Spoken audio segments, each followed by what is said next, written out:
अस्सलाम वालेकुम। आज हम ऑक्सफोर्ड मॉडर्न इंग्लिश बुक 5 का एक यूनिट देखने जा रहे हैं जो कि एक पोम है। एवरीवन सैंग, सभी गा उठे। सिगफ्रीड सेसॉन की लिखी हुई एक पोम है और बहुत मशहूर हुई। ये कौन साहब थे? ये एक ऐसे साहब थे जो सोल्जर थे, जंग में भेजे गए थे। वर्ल्ड वॉर वन में बहुत बड़ी जंग चल रही थी दुनिया में, जंग अजीम जिसको हम कहते हैं। तो वर्ल्ड वॉर वन में इन्होंने पार्टिसिपेट किया। और अगर आपको अंदाज़ा हो तो जब बड़ी बड़ी जंगें होती हैं ना, तो फिर बहुत से लोग ज़बरदस्ती भी जंग में भेजे जाते हैं, क्योंकि फ़ौजियों की ज़रूरत होती है, लोग कम हो जाते हैं। तो ऐसे भी लोग जंग में भेज दिए जाते हैं जो दिल में अंदर से फ़ौजी नहीं होते, लेकिन बस उनको जाना पड़ता है। तो ये भी जो है ना, जंग के बहुत हामी नहीं थे, बल्कि जिस तरह से और जिस वजह से जंग लड़ी जा रही थी उससे काफ़ी मुतनफ़िर थे और चाहते थे कि बस किसी तरह से जंग रुक जाए। तो मुख्तलिफ़ फॉर्म्स इन्होंने उस माहौल के बारे में लिखी, बल्कि एक बायोग्राफ़ी भी लिखी है अपनी, एक फ़िक्शनल बायोग्राफ़ी, उस जंग में क्या हुआ, कैसे मेरा गुजारा हुआ। और प्रोटेस्ट भी किए इन्होंने बाज़ औक़ात बाज़ चीज़ों पे, अपनी ही आर्मी के ऑफिसर के ख़िलाफ़ या अपने सीनियर से ख़िलाफ़। और बहुत मशहूर हुआ उसके बाद कि भाई कोई बंदा आवाज़ उठा रहा है कि बस ख़त्म करो यार, जंग ख़त्म करो, जंग बंद कर दो, कोई तो आवाज़ उठा रहा है। ठीक है, तो ये बैकग्राउंड है इनका। और मशहूर आदमी है, ख़ास तौर पे इस सिनेरियो में इनकी काफ़ी एक इम्पॉर्टेंस है, वर्ल्ड वार वन से रिलेटेड जो इन्होंने काम किया है।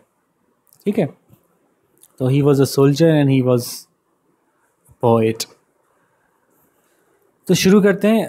प्रॉब्ली बुक 5 की, ऑक्सफोर्ड मॉडर्न इंग्लिश बुक 5 की, शायद ये उन नज़मों में से, उन चैप्टर्स या उन यूनिट्स में से एक है जो शायद ऑनलाइन शायद किसी ने भी सही नहीं समझाया हुआ।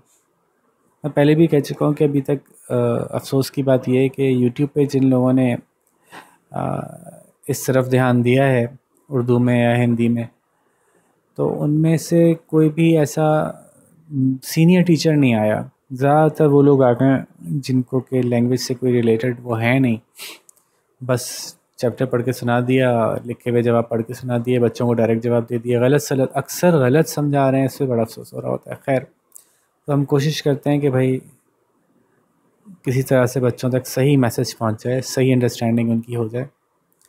तो उम्मीद है कि आपको पसंद आएगा। एवरीवन सैंग, वो बैकग्राउंड तो आप समझ गए ना जो मैंने बात की आपसे। तो उसकी बुनियाद पे अब आगे देखें कि ये कहाँ है। ये एक ट्रेंच में बैठे हुए हैं कुछ फ़ौजी। ट्रेंच क्या होती है कि जब आप दुश्मन पे के आमने सामने होते हैं तो ज़मीन में गड्ढे खोद खोद के वहाँ फ़ौजी बैठते हैं ताकि डायरेक्ट गोलियाँ आपको ना लगें। और कोई दुश्मन आ रहा होता है तो लोग अपनी थोड़ा सा सर ऊपर उठाते हैं और ताक ताक के पे दुश्मन पे गोलियाँ चलाते हैं।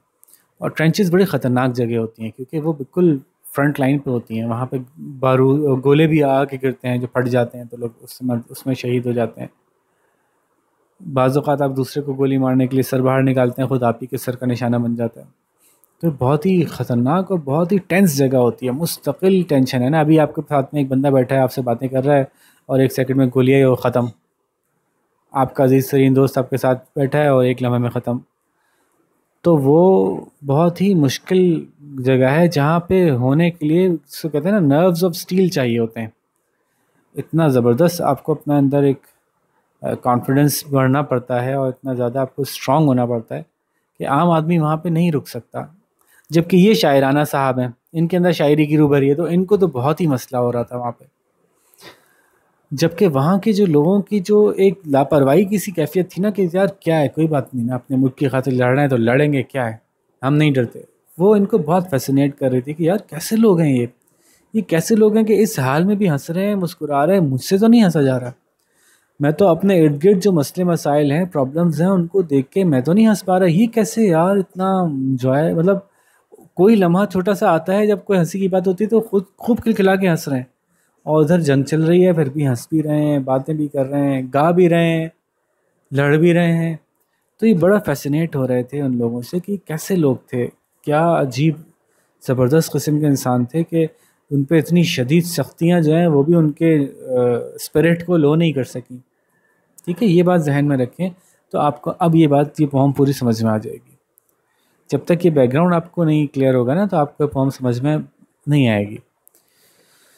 Everyone suddenly burst out singing. अभी एक सिचुएशन है जहाँ पे कि लोग ट्रेंच में बैठे हुए हैं, तैयारी हो रही है, गोले वोले चल रहे हैं, गोलियां बरसाई जा रही हैं, कुछ लम्हे के लिए नीचे रुके हैं, कुछ लम्हे के लिए आवाज़ कम हुई है, कुछ लम्हे खामोशी हुई है। कोई ऐसी सिचुएशन आई है जहाँ ऐसा लग रहा है कि दुश्मन की तरफ से कोई खामोशी आई है, तो थोड़े लम्हे का सुकून होता है तो लोग बातें शुरू कर देते हैं आपस में। तो अभी क्या हुआ कि सब ने जो है ना गाना शुरू कर दिया, बस ऐसी बेला वजह किसी एक ने कोई धुन गुनगुनाई, सब उसके पीछे पीछे गुनगुनाने लगे। तो वो एक पूरा कोरस में पूरा ग्रुप ही जो है ना एक तरह से गुनगुना रहा था।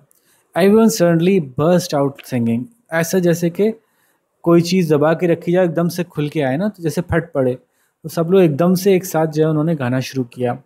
And I was filled with such delight. तो एक लम्हे मुझे इतना अच्छा लगा कि ये इतनी एक तरफ वहाँ गोलियाँ और इतने धमाके, और एकदम से ये देखो कैसे गा रहे हैं, कितना अच्छा लग रहा है। तो मुझे इतना खुशी हुई, इतना मज़ा आया इनकी ये अंदाज़ देख के, इस तरह से गाना देख के, बिल्कुल जैसे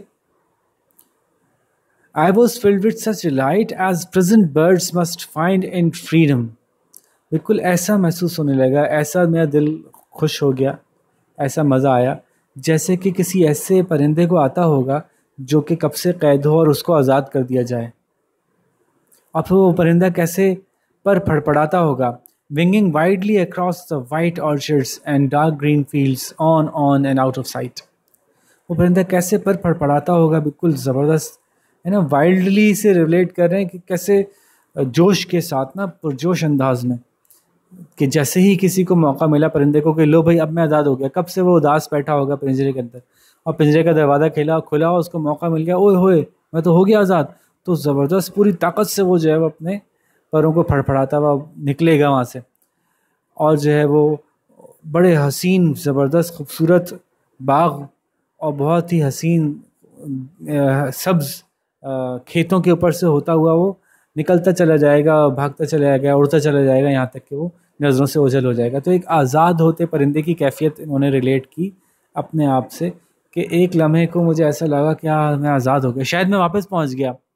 तो ये जो है ना कि ये जंग की जो तबाहकारियाँ और बदसूरतियाँ और धमाके और गढ़े और खून, और उसके दौरान मुझे जो है वो खूबसूरत सफ़ेद ऑर्चर्ड्स, आमतौर पे सफ़ेद जो हैं वो चेरी ट्रीज़ होते हैं जब वो ब्लूम कर रहे होते हैं, तो चेरी ट्रीज़ हों या सब्ज़ खेत हों, गहरे सब्ज़ खेत, वो अब इसके दिमागों में घूमने लगे कि एक ऐसा परिंदा जो आज़ाद हो और फिर वापस अपने वतन को उड़ता हुआ चला जाए उन्हीं खूबसूरतियों में जहाँ से कि वो आया था। बिल्कुल मुझे ऐसा ही महसूस हुआ कि जैसे मेरी रूह भी जो है ना वो परवाज़ करके वापस अपने वतन की खूबसूरती में पहुँच गई जहाँ से कि मैं आया था। ठीक है, और इस बदसूरत जगह से इतनी दूर हो गई कि अब नज़र भी नहीं आ रहा। तो एक ख्वाहिश थी कि काश यहाँ से बस जान छूटे और निकलें। वो ख्वाहिश एकदम से रूनुमा वापस हुई जब इन्होंने आवाज़ सुनी इन लोगों की गाते हुए, और ये ऐसे ही मज़े में गा रहे थे। ये वो लोग थे जिनको कि कोई टेंशन नहीं होती, जंग लड़ रहे हैं, अब कोई गाना शुरू किया तो हम सब मिलकर गा देंगे, कोई मसला नहीं है। और अभी गाते गाते जो है ना वो होता है, कोई ना कोई छेड़छाड़ करता है, कोई ऐसा स्टैंजा, कोई ऐसा जुमला, कोई ऐसा आ जाता है जिस पे सबने बहुत ज़ोर से ऊंची आवाज़ में गाना होता है। तो everyone's voice was suddenly lifted and beauty came like the setting sun, my heart was shaken with tears and horror drifted away. Oh but everyone was a bird and the song was wordless, the singing will never be done। अच्छा ये भी ध्यान में रखिएगा कि pome की line and होने का मतलब ज़रूरी नहीं है कि बस वहाँ पे बात ख़त्म हो गई। ठीक है, तो ये एक इम्पॉर्टेंट बात है, इसकी वजह से बहुत से लोग इसको मिस इंटरप्रेट करते हैं। ये वाइट ऑर्चर्ड्स एक ही चीज़ है, एक ही लाइन, एक ही साथ में पढ़े जाएंगे कंटिन्यूटी में। पोम की तर्ज और पोम का बैलेंस बनाने के लिए लाइन ख़त्म की गई है, लेकिन मीनिंग ये जारी है यहाँ पे, इस तरह से भी नीचे भी है, ऐसे ही चल रहा है।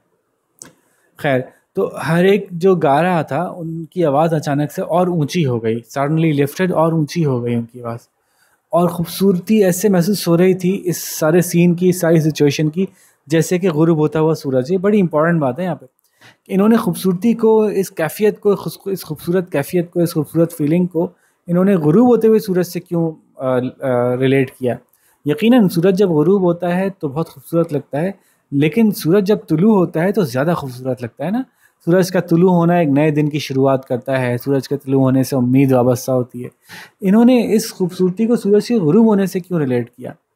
क्योंकि सूरज का गुरूब होना, आप बाज़ औक़ात आप एक नए दिन की शुरुआत से ज़्यादा ये सोचते हैं कि कहीं तरह से ये दिन ख़त्म हो, बस ये लम्हात, ये मुसीबतें, ये प्रॉब्लम्स अगर ख़त्म हो गई तो मेरे लिए ये भी बहुत है। नया दिन चाहे हसीन हो या ना हो, कम से कम यहाँ से जान छूट जाए। तो ये जो इन्होंने रिलेट किया ना सेटिंग सन से, तो ये इस बात को रिफ्लेक्ट कर रहा है कि इतना ज़्यादा मुतनफ़िर हैं ये जंग की हालत से कि इनके लिए सूरज गुरूब हो जाना भी बस बहुत बड़ी खूबसूरती है, बहुत बड़ी आज़ादी है, बहुत बड़ा ऐसा मंतकी अंजाम है जिस तक कि चाहते हैं कि जंग पहुँच जाए, यानी जंग का इख्तिताम हो जाए। तो सेटिंग सन को ब्यूटी के साथ रिलेट इसलिए किया है कि बस ये जो सिचुएशन चल रही है ना, इसका सनसेट हो जाए, इसकी इसकी मुद्दत ख़त्म हो जाए, ये जंग किसी तरह से एंड हो। तो हर एक की आवाज़ जो है वो ज़बरदस्त एकदम से ऊंची हुई और ख़ूबसूरती बिल्कुल ऐसे लग रही थी, ऐसी खूबसूरत लग रही थी जैसे कि सूरज गुरूब होते वक्त लगता है। यानी ऐसी खूबसूरती महसूस हो रही थी जैसे कि इनके दिल की बात क्या है कि ऐसी खूबसूरती लग रही थी जैसे कि लग रहा हो कि बस जंग ख़त्म हो गई। और इनकी अपनी जगह ये अटखेलियाँ, ये हंसी मजाक जारी था, लेकिन माई heart was shaken with tears and horror drifted away. मेरा दिल जो है ना वो तो वापस चला गया उस तरफ, वो जो तकलीफ़ें मैं देख रहा हूँ अपने इर्द-गिर्द। ये लोग तो गाते चले गए, एक लम्हे को तो बहुत मज़ा आया मुझे, एक लम्हे तो बहुत मैं एंजॉय किया, लेकिन फिर वापस मेरा दिल जो है ना वो उस तकलीफ़, वो खून, धमाके, प्रॉब्लम्स, मौत, बिला वजह बेचारे पड़े हुए हैं भूख में, प्यास में और बुरे हालों में, ज़ख्मी हैं। तो मेरा दिल वापस वही आंसू, वही खौफ, वही धमाके, उनकी तरफ वापस खिंचता चला गया। ड्रिफ्टेड का मतलब होता है कोई चीज़ ऐसे हवा में आहिस्ता आहिस्ता हवा के ज़ोर पे बहती हुई किसी एक तरफ चली जाए खुद ब खुद। तो खुद ब खुद मेरा दिल वापस उन्हीं कैफियत में चला गया जिन कैफियत में मैं पहले था। लेकिन ये लोग तो ज़बरदस्त लोग हैं। But everyone was a bird. ये सब लोग तो बिल्कुल मुझे ऐसे लग रहे थे जैसे कोई वाकई ये भी वही परिंदा हो। ये देखें, ये जो परिंदा था ना, वो जो आज़ाद परिंदा था, ये भी कोई परिंदे हों, और इनके जो जो गाने हैं ना वो ऐसे ही परिंदों की तरह से बेआवाज़, बेअल्फाज परिंदों के गाने होते हैं ना, परिंदों की चहचहाट होती है, सुनने में तो बहुत हसीन लगती है, लेकिन उसके कोई कोई अल्फाज नहीं होते ना परिंदे के पास। तो मुझे ऐसा लग रहा था कि ये सब भी उन आज़ाद परिंदों की तरह से हैं जो बेअल्फाज गाने गाते हैं, और इनकी सिंगिंग को कभी कोई ना रोक सकेगा। ना वो जंग रोक सकेगी, ना वो कैफियत जो खौफ की और गम की और मौत की, कोई भी चीज़ इनके रास्ते में रुकावट नहीं बन रही। बल्कि ये भी आज़ाद परिंदों की तरह से हैं कि जब मौका मिलता है, जहाँ मौका मिलता है, ये अपना वर्डलेस सॉन्ग्स शुरू कर देते हैं, चहचहाट शुरू कर देते हैं अपनी, और बस चहचहाते ही रहते हैं। इनकी चहचहाट को कोई ना रोक सकेगा, कोई जंग इनके रास्ते में रुकावट ना बनेगी। यहाँ तक कि ऐसा लगता है कि मौत भी जो है वो इनको हंसने से, खुश होने से, चहचहाने से नहीं रोक सकेगी। और ये मजबूत किरदार, मजबूत अपने एहसासात और स्पिरिट के मालिक लोग जो है ना, ये अपनी ज़िंदगी जारी रखेंगे ऐसे ही। ज़िंदगी जिएंगे तो ऐसे ही जिएंगे, और मरेंगे तो ऐसे ही हंसते मुस्कुराते मर जाएंगे। क्या लोग हैं भाई, क्या मज़ा आता है इन लोगों के साथ रह के। ये है कैफियत जनाब। ये समझाना चाह रहे हैं कि जंग के हालत में भी लोग जो हैं वो कैसे मुस्कुरा लेते हैं, और उनको देख के बड़ा फैसिनेट होते हैं कि क्या ज़बरदस्त लोग हैं। ठीक है जी, तो ये बात थी। अब इसके सवाल देखते हैं। उम्मीद है कि फॉर्म तो आपको समझ में आ गई होगी, और कैफियत भी समझ में आ गई होगी, सिचुएशन भी समझ में आ गई होगी। सवाल जवाब के बारे में मैं हमेशा आपसे एक बात ही कहता हूँ और दरख्वास्त करता हूँ कि जनाब, सवाल मैं आपको बहुत अच्छे से समझा दूँगा, लेकिन कोशिश कीजिएगा जवाब आप ख़ुद लिखें, ताकि आपको ऐसा ऐसा हम ये चाहते हैं कि प्रैक्टिस हो जाए कि आपको इम्तिहान में जवाब याद करके ना जाना पड़े। आप चैप्टर पढ़ें, फॉर्म पढ़ें, अच्छी तरह से समझें, और आपको ये कॉन्फिडेंस हो कि हाँ हाँ जवाब तो मैं खुद ही लिख लूँगा या खुद ही लिख लूँगी, I don't mind, it doesn't matter, बहुत ईजी है। ये कॉन्फिडेंस कैसे आता है? आप एक चैप्टर पढ़ें, उसके क्वेश्चन आंसर्स को समझ के खुद अटैम्प्ट करें, उसमें गलतियों को किसी से करेक्ट करवा लें, और ऐसे करेक्शन होती चली जाए। एक एक चैप्टर करके आपकी इम्प्रूवमेंट होती जाएगी, यहाँ तक कि वो ख़त्म होगी तो आपके जवाब बहुत अच्छे हो चुके होंगे। और आपको कॉन्फिडेंस होगा कि मुझे अब याद करने की ज़रूरत नहीं है, मुझे पता है कि जवाब कैसे लिखना है। चेक किसी अच्छे से टीचर से, अपने एग्जिस्टिंग टीचर से करवा लें, वो नहीं मिले तो आप मुझसे चेक करवा लें, मेरे पास कमेंट्स में भेज दें अपने जवाब, वरना मैंने अपना ईमेल एड्रेस दे दिया, आप यहाँ पे मुझे अपने जवाब भेज सकते हैं, भेजना चाहें तो, ठीक है। तो अब सवाल समझते हैं। Where do you think the poem people in the poem are, people in the poem are करके शुरू करेंगे जवाब। आपका क्या ख्याल है लोग कहाँ हैं? The people in the poem are in a, लो ये तो बहुत ही आसान सवाल है, इतनी मुश्किल पोएम का इतना आसान सवाल है। तो लोग कहाँ हैं जी? लोग जंग में हैं। अगर आप तफसील से बताना चाहें तो I think the people are in, और फिर आगे आप बता दें कि किसी ट्रेंच में हैं जो कि जंग अजीम अव्वल चल रही है, वर्ल्ड वॉर 1 चल रही है, इस दौरान लोग किसी ट्रेंच में बैठे हैं और कुछ लम्हे के लिए गोलाबारी रुकी है, जिसकी वजह से इन लोगों को मौका मिल गया है कि ये कुछ गा रहे हैं। इस तरह से कि आप डिटेल में अगर बता देंगे तो फिर ये आपके हिसाब से अच्छा जवाब हो जाएगा, आपकी क्लास के हिसाब से, ठीक है जी। तो नेक्स्ट क्वेश्चन पे आते हैं। नेक्स्ट क्वेश्चन है, what comparison did the poet make, does the poet make in the first stanza. First stanza में क्या कंपैरिजन किया था, अगर आपको याद हो। मैं इंक चेंज कर लेता हूँ ताकि यहाँ पे क्लियर हो जाए। तो इन्होंने कंपैरिजन किया था ना एक सिंगिंग बर्ड से, एक फ्रीड बर्ड से, जो कि पर फड़फड़ा रही है ज़बरदस्त तरीके से, खूब ताकत लगा के, ज़ोर लगा के, क्योंकि उसको मौका अंदाज़ा हो गया है कि अब मैं आज़ाद होने वाली हूँ या आज़ाद हो गई हूँ, है ना। तो सवाल के हिसाब से अगर बनाएंगे तो what comparison that the poet make in the first stanza, the poet in the first stanza makes a comparison of his heart, या किसका, of himself, a comparison of himself with a, अपना अपना मुकाबला कर रहे हैं वो किसके साथ, अपना मवाजना कर रहे हैं किसके साथ, एक ऐसे परिंदे के साथ जो कि आज़ाद होकर खुली फिज़ा में उड़ता हुआ चला जा रहा है और वापस अपने वतन को लौट रहा है, अपने वतन की खूबसूरतियों को, ग्रीनरी को, ठीक है, उस तरफ लौट रहा है, ठीक है। तो ये हो गई ये बात। हाउ डिड द ब्यूटी कम, वो खूबसूरती उनको कैसी महसूस हुई, किस किस जाविये से देखा इन्होंने कि किस तरह की खूबसूरती महसूस हुई इनको। तो द ब्यूटी केम, क्योंकि सवाल में डिड है तो जवाब में कम से केम हो जाएगा, पास में चले जाएगा। द ब्यूटी केम एज, किस तरह से आई थी, वो गुरूब होते हुए सूरज की तरह से आई थी। तो ये तो बहुत आसान सवाल था, ठीक है। What did the poet feel when he heard the singing, जब वो आवाज़ सुनी उन्होंने गानों की तो ये कैसा महसूस कर रहे थे। तो अब इसके जवाब दो हो सकते हैं। एक तो आप यहाँ से रिलेट कर सकते हैं कि जब उसने आवाज़ सुनी थी तो कैसा महसूस कर रहे थे, तो वो बहुत डिलाइटेड फील कर रहे थे, बहुत अपलिफ्टेड फील कर रहे थे, वो बहुत फ्री फील कर रहे थे। ये जवाब सही माना जाएगा आपका, ठीक है। कुछ बच्चे इसका जवाब ये लिखते हैं कि जब उन्होंने ये सिंगिंग सुन ली, ये इस लोगों के इस गाने को महसूस हो गए, तो कुछ ही लम्हे बाद वो वापस किस कैफियत में चले गए थे, वो वापस जो है वो खौफ में और गम में और अफसोस में चले गए थे कि ये लोग तो कितना मज़े से गा रहे हैं, लेकिन मुझे तो वो सब कुछ याद आता है, वो बेचारे लोग जो मर गए, वो जो तकलीफ़ें हम यहाँ पे उठा रहे हैं, वो सब मेरी नज़रों के सामने घूम जाती हैं। तो कुछ लोग इस एंगल से जवाब देते हैं कि poet when he had heard, जब वो सुन चुके थे वो गाने, तो एंड जब हुआ उस गाने का, तो उनको जो कैफियत महसूस हो रही थी वो वापस उसी गम में, उसी तकलीफ़ में बस चले गए थे। तो ये जवाब भी सही माना जाएगा। दोनों जवाब सही हैं। अगर आप ऊपर के रेफरेंस से देखें कि इन्होंने यहाँ पे पूरा सीधा से एक्सप्लेन नहीं किया है सवाल को कि ये नीचे वाले स्टैंजा को रेफ़र कर रहे हैं या ऊपर वाले स्टैंजा को रेफ़र कर रहे हैं, तो दोनों जवाब ठीक होंगे इसके, ठीक है। What feeling left the poet when he heard singing, किस तरह की कैफियत, किस तरह की कैफियत, किस तरह की फीलिंग्स जो हैं वो पोएट के पास से चली गई थी। थोड़ा सवाल अच्छा सा नहीं बनाया इन्होंने, बहरहाल। तो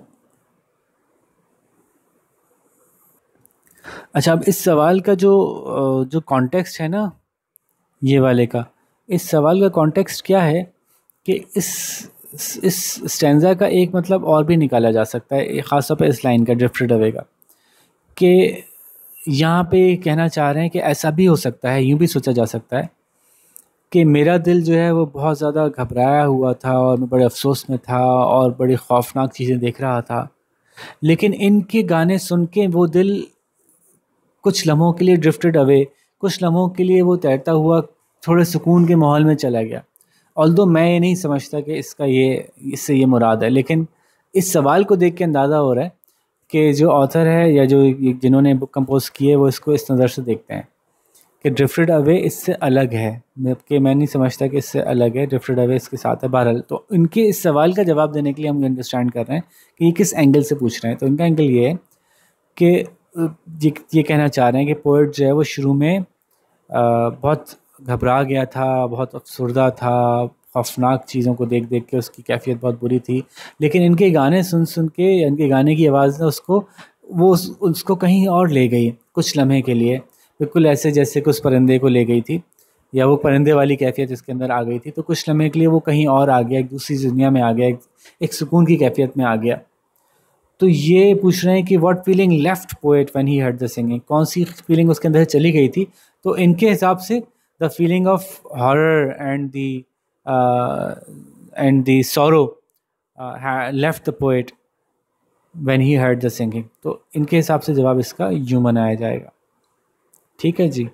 तो इस सवाल को लिखने का मकसद ये है कि अंदाज़ा हो रहा है कि ये पोम को किस तरह से समझ रहे हैं। और ये बात ध्यान में रखें कि एक पोम को ख़ास तौर पे एक ऐसी पोम जो कि लिटरेरी सेंस में लिखी गई हो, उसको एक से ज़्यादा अंदाज से समझा जा सकता है। अच्छा जी, these questions are more difficult. देखते हैं अब ज़्यादा मुश्किल सवाल कौन से हैं। Which words and phrases does the poet use to get across the idea that the birds are actually free. तो ये कौन सा मुश्किल सवाल है, वो कौन से अल्फाज हैं?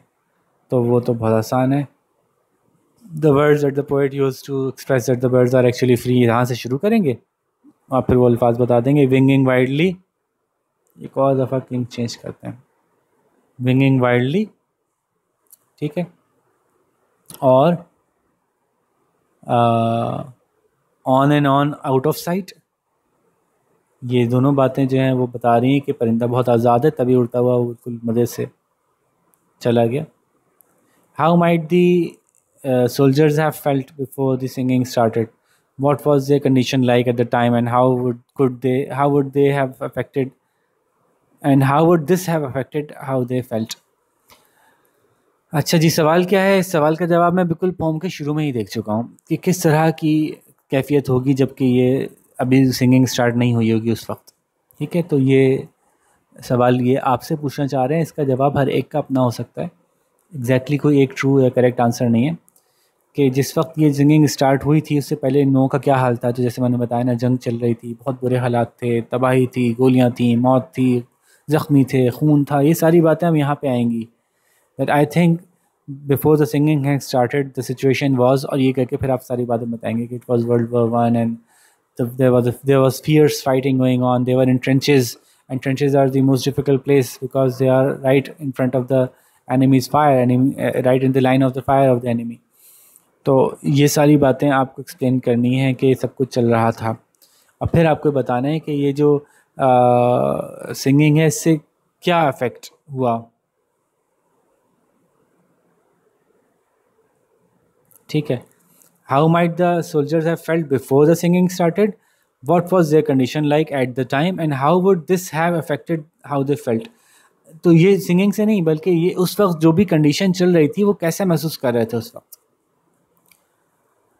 तो ये बात आप बताएंगे कि वो लोग कैसे महसूस कर रहे थे, हॉरेबल महसूस कर रहे थे, तकलीफ़ में थे, मुश्किल में थे, दिल टूटे हुए थे, उनके दोस्त मर गए थे, जैसे मैंने बताया काफ़ी सारी बातें आपसे डिस्कस की। तो वो सारी बातें यहाँ डिस्कस होंगी। अब देखते हैं कि आप कैसे करते हैं। मैंने आपको थोड़ा सा हिंट दिया, एक दफ़ा फिर रिपीट कर देता हूँ कि the soldiers might have felt before the singing had started, the soldiers might have felt all the horrors of the war that was going on.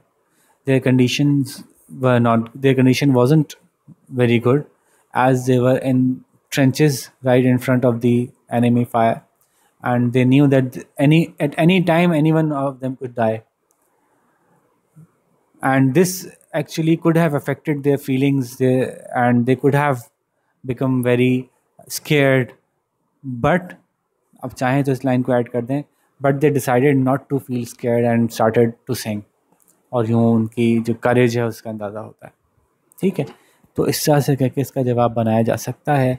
और आप और मज़ीद इसमें बातें ऐड कर सकते हैं जो मैंने शुरू से इतनी देर से आपको सारी समझाई। तो लेट्स सी कि आप कैसा इसका जवाब बनाते हैं और आप में से कौन सबसे अच्छे जवाब बनाता है। ठीक है जी। और अगर मज़ीद आपको कुछ पूछना हो तो आप मुझसे पूछ सकते हैं। मैंने आपको दोनों रास्ते समझा दिए कि मुझसे कैसे रब्ता हो सकता है। और अपना बहुत सारा ख्याल रखिएगा। फिर किसी और अच्छे से लेसन के साथ आपके साथ मुलाकात होगी। अल्लाह हाफ़िज़।